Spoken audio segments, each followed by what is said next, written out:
Hi everyone, this is Mr. Victor Junila, your instructor for the basic occupational safety and health. No? And at the same time, I am your Dean of Student Affairs and Services in our institution, Initaw College. So, I want you to focus on this topic because later on, you will know some definitions that you may encounter during the course of these modules, no? Including our modules because this subject tackles about safety and health. So please bear with me and after this after my discussion you can record my uh, mobile number, including my email ad so that anything if you want to send something or if you want to contact me for some concerns about this or about our subject, you are feel free to uh, inform or contact me anytime. Okay, so our topic is all about the basic occupational safety and health. So in this topic, we have 16 modules, no? So the 16 modules comprise with module 1, we have this the occupational safety and health or the BOSS framework, and then the module 2 is the occupational safety and health situation in the global and local levels.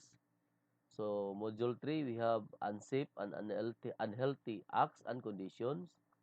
So in module 4 we have housekeeping, module 5 materials handling and storage, module 6 fire safety, module 7 electrical safety, module 8 we have the machine safety, number 9 personal protective equipment or the PPE, number 10 industrial hygiene, number 11 we have this environment control measures, number 12 we have occupational health hazard under health effects, number 13 we have safety and health inspection, number 14 accident investigation, number 15 development of an occupational safety and health program, and number 16 we have the legislation or the laws concerning occupational safety and health. So that's it. So now we will proceed to the number 1. So in module 1, we have heard the occupational safety and health. So why, by the way, class, why this subject, integrate in our curriculum, no, especially in our institution, because this subject is only the first, no, landmark in the history of Commission on Higher Education and Region 10 particularly, that we have this subject in our curriculum. Before, we don't have, but we suggest that the institution suggests in the chat that this will be integrated in our curriculum so that students can have a deeper knowledge and better idea about health safety practices in the workplace. No, because safety is our major concern.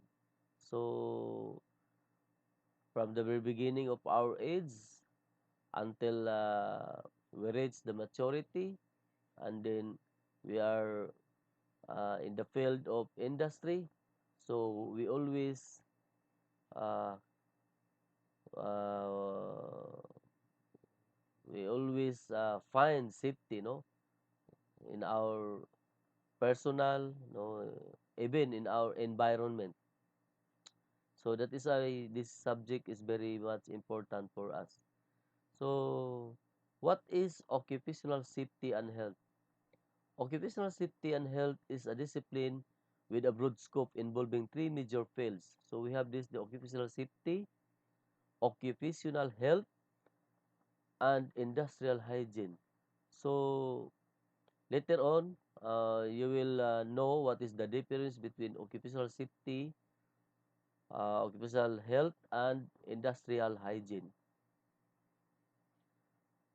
In occupational safety, so it deals with understanding the causes of accident at works and ways to prevent unsafe act and unsafe condition in any workplace.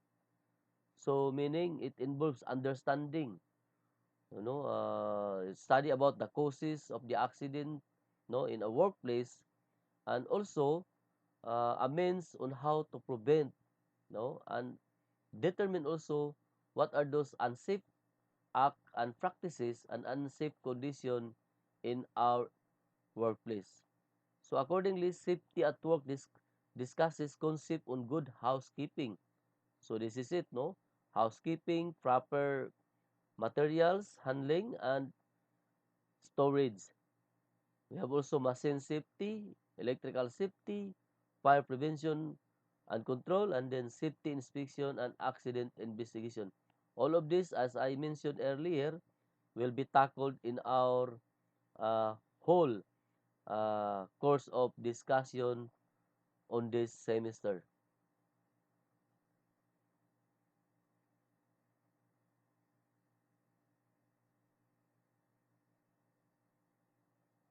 So next is the definition of terms, no? So uh, before, so that we can understand further what are those transpire on this course, no, along the way.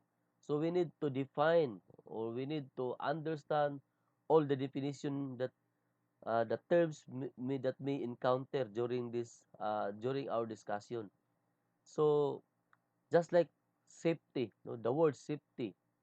So safety is a condition or state of being protected from risk of injury, no, harm or property loss.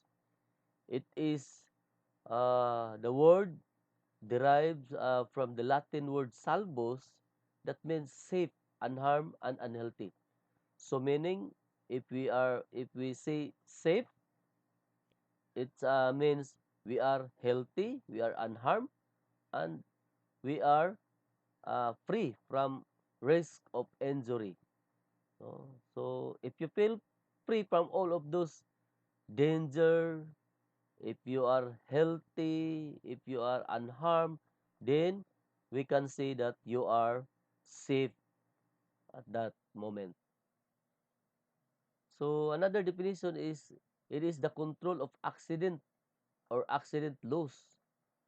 It is a freedom from hazards. So it mentions here about the hazards, no, control of accidents or accidental loss.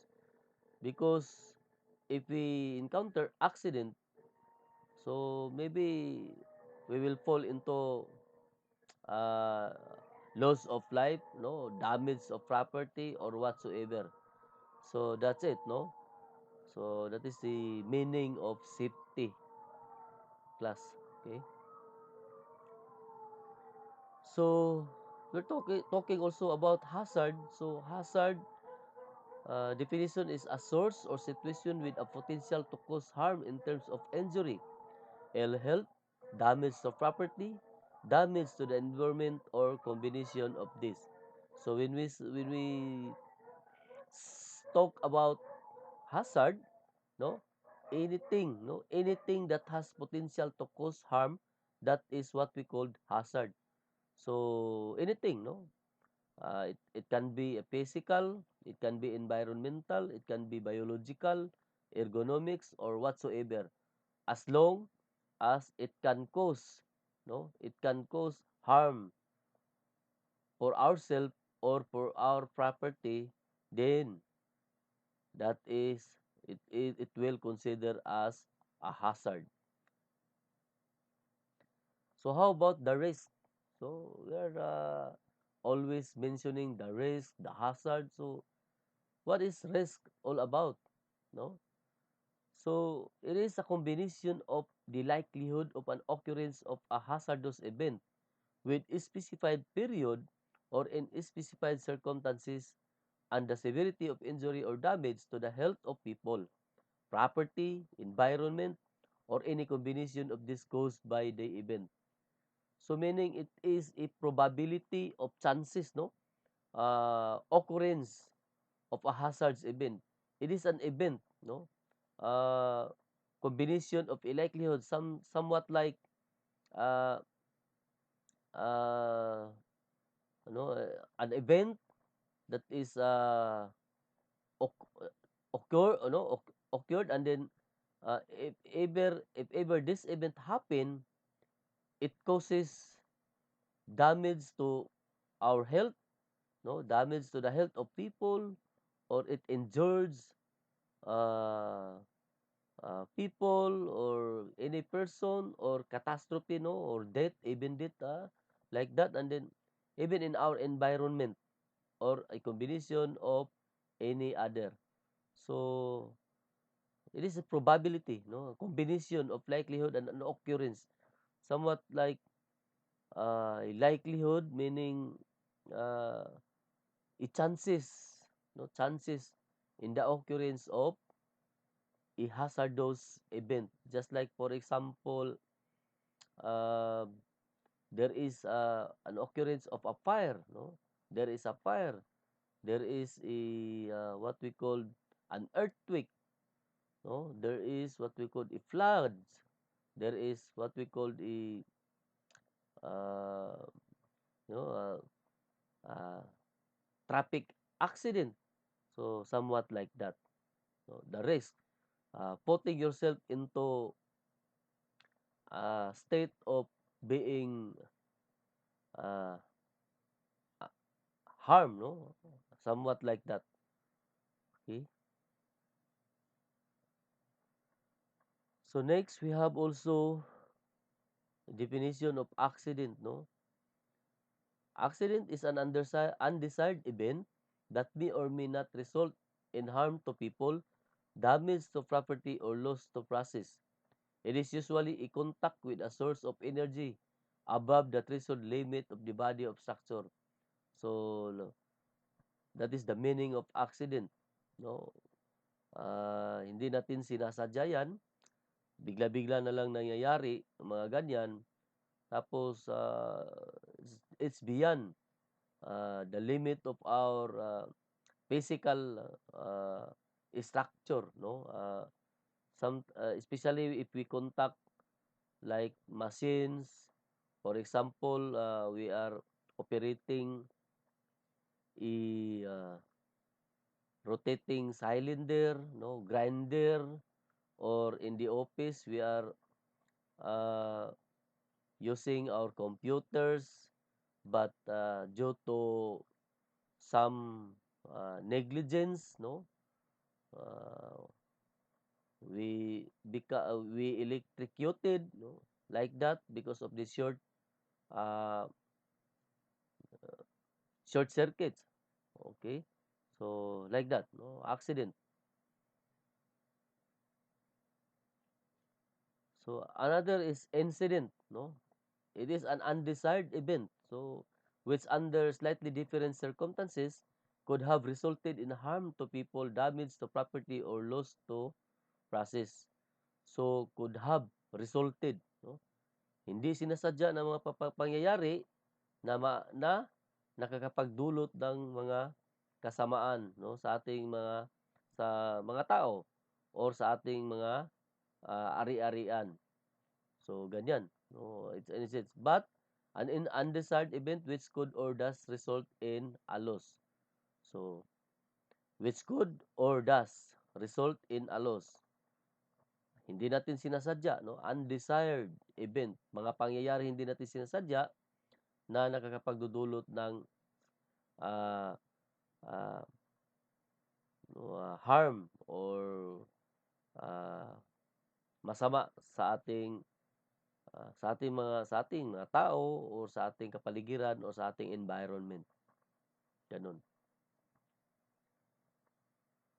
So remember, an accident is always an incident, but an incident is not always an accident.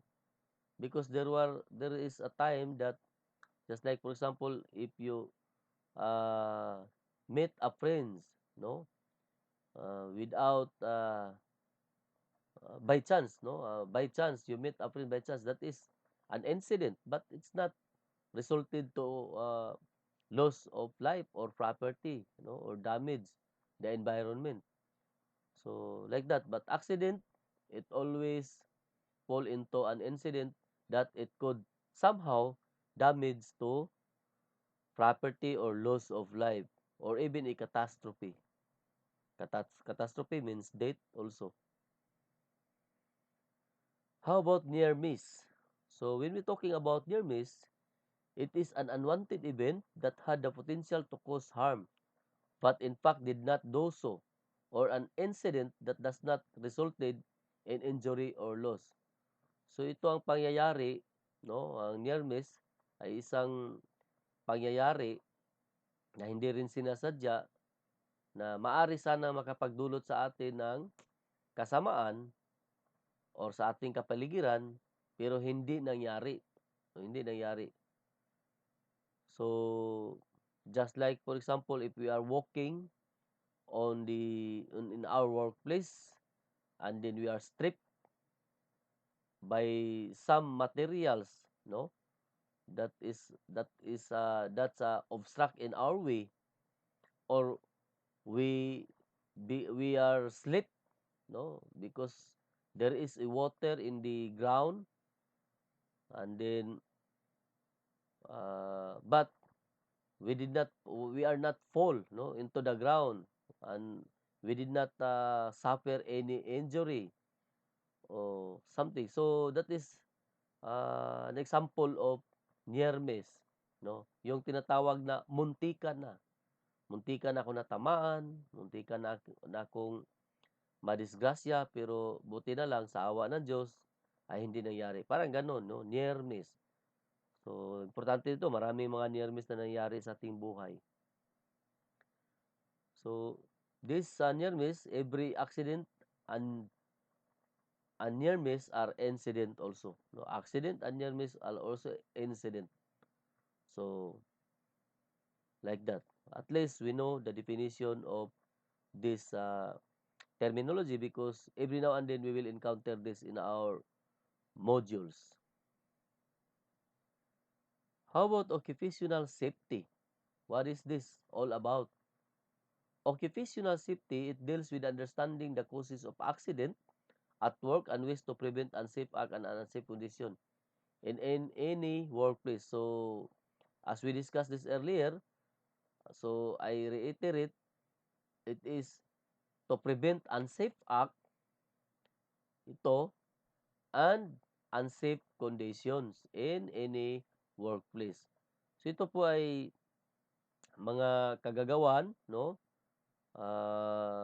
Yung mga tinatawag na unsafe action, yung mga ano natin, no, mga ginagawa natin na hindi dapat gawin, at yung mga unsafe condition, yung tinatawag na mga unsafe places, or yung mga lugar, no, na mga lokasyon na hindi kaya para sa atin, na maaring tayo ay madisgrasya o magiging no, yung mga harmful places. Just like for example, yung unsafe act, tinatawag dito is yung good housekeeping. So the practice of a good housekeeping is, if you clean everything in your place before and after your work, that is a safe act. But pag hindi mo nilinis yan, matatawag yang unsafe act. Now, if hindi mo nilinis, we are talking about housekeeping. Yung ang workplace, no, if you are in the workplace area, and then if you are in the workplace, and then you, you did not clean your place every now and then, or before and after your work, and then if anybody fall into that area or go or visit in that area, and then there are so many scraps, materials scramble around the ground, and then that person under that place are put into a harmful condition. So, so that is what we call unsafe condition. Just like for example, also if you are working uh, near in the what we call this, for example, we are working nearest in the chemicals, no, without protective equipments, no, just like PPE. So that is in unsafe condition. So because maybe you will be contaminated with that uh, poisonous or chemicals, no, in that area. So occupational safety health is a broad concept which explains how the different hazard and risks at work may cause an illness, and emphasizes that health programs are essential in controlling work-related and or occupational diseases. So no, it is a broad concept because it tackles, as I said a while ago, uh, when we talk about health, no, the safety of our health. So we have so many things to be considered, no, because our illness, uh, the causes of our illnesses coming from different factors, no, so many. It can be a biological, physical, ergonomics, or a chemicals. That is the major hazards that we may encounter.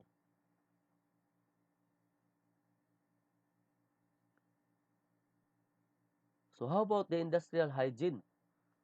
So when we talk about hygiene, it simply means that we are, no, cleanliness of oneself, no, something like that. But industrial hygiene is talk about industry, no, how the industries or the company manage about their cleanliness or hygiene. How do we the control, how the created safety protocols or measures to avoid uh, harm and danger, and to avoid suffer of any illnesses or affected by any uh, illnesses in their area or in their industries. So the definition is it discuss the identification, no, evaluation and control of physical, chemical, biological, and ergonomic hazards. So that is in industrial hygiene. So meaning it involves a lot of planning. So in planning, we have, of course, we will decide in advance on what to do on and how to do and how to do it. No, somewhat like, no, if we have in the industry, planning is very much important, and we consider also the stopping, no, the delegation or the delegation of authority, or the competent person that should be assigned on that particular area, or no, you will designate competent, no, an authorized person for that particular assignment of work.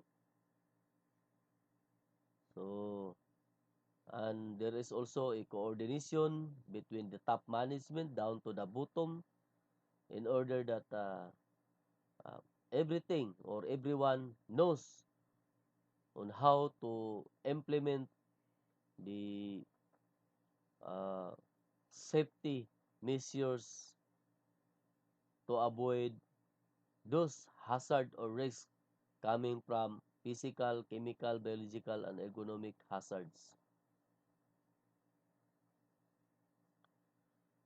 So The occupational safety health, no, aims at the promotion and maintenance of the highest degree of physical, mental, and social well-being of workers in all occupation. So this is the number one aims of the occupational safety and health.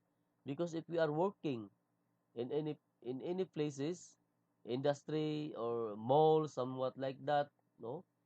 So we need to consider always the safety, and that is the mandate of our government or our especially in our laws in the Philippines that we will uh, encountered later in this in some of the modules. So safety of the workers is very much important, and if you violate, if the company or the institution or the industries violate this safety protocols for the workers, they have also some penalties and fine that may consider.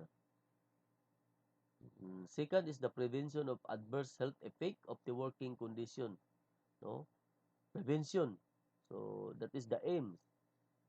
Uh, and then the third is the placing and maintenance of workers in an occupational environment adapted to physical and mental needs. At least, all measures that under on the physical and mental needs could be supplemented also and should be considered in the occupational safety and health. And the fourth one is the adaptation of work to humans and not the other way around. Because some companies using technology also, but remember that anything, no, any technology cannot run without human resources also. So in other words, occupational health and safety encompasses the social, mental, and physical well-being of workers. That is the whole person. No? Uh, and then successful occupational health and safety practice requires the collaboration and participation of both employers and workers in health and safety programs. So as I said before, there should be a plan, no, and then there should be a coordination on the implementation of all the measures or the safety programs in the industry. And it involves the consideration of issues relating to occupational medicine, of course, industrial hygiene, toxicology, education. In education, they have trainings. No, all workers undergo training. Engineering safety, of course, how there's the management on how to avoid those to avoid contact with the uh, those hazards, then the ergonomics, no, the system of work, no, in order that the person working, just like for example in ergonomics, you are working in an awkward position in a repeated times, so it may cause damage to our health or our physical body, no. Just like for example, yung palagi kang nagbubuhat ng mabigat, no, na mga bagay o yung pagtatrabaho mo na ah, hindi kaaya-aya, no, yung paggamit mo, yung pagtatrabaho mo hindi kaaya-aya yung posisyon. So kung palaging ganyan, so maapektuhan talaga yung katawan natin. And psychology, no, of course, there are also mental bullying, lalo na pag sinisigaw-sigawan tayo doon sa ating pinagtatrabahuhan sa ating boss, so medyo may effect din doon sa ating ano, no, sarili, yung sa mga trabahante o trabahador. Kaya kailangan, no, iko-consider din 'yan. Din yung mga gamot, no, medicine, at saka yung ito dito sa yung hygiene, especially. Lalo na ngayon na may sa atin sa Pilipinas, no, COVID. So yung mga safety practitioner, safety officers in every company, in every industry, they are doing their best on how to avoid uh, COVID-19, no, pandemic, because this uh, illnesses is coming from, it is a biological, no, illnesses, or this is a virus.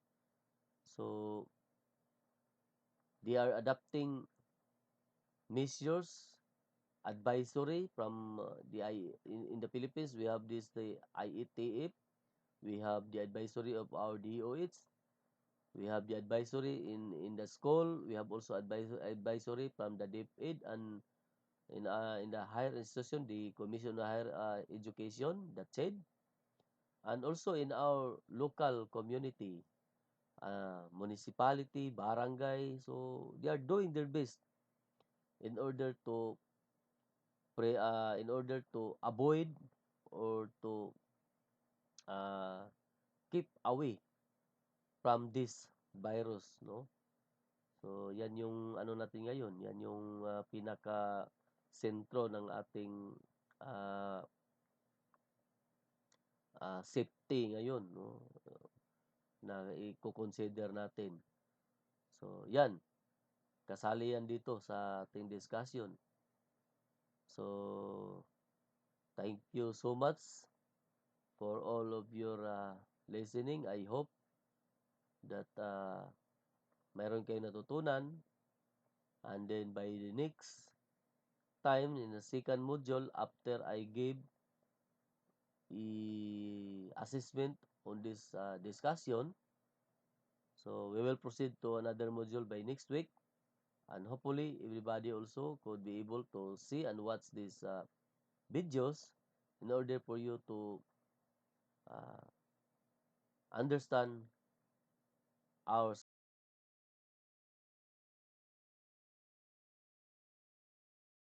my number that is reflected in the screen.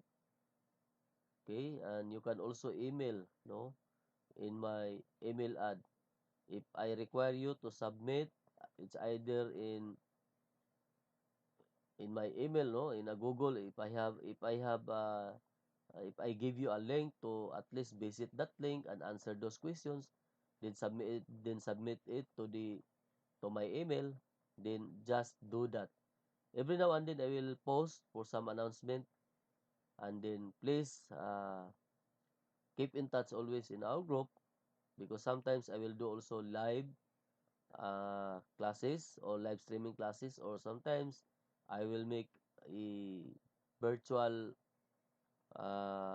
discussion to those who have to those fully online students. At least na para naman tayo magkikita-kita. Okay, so maraming salamat and God bless you all. Thank you.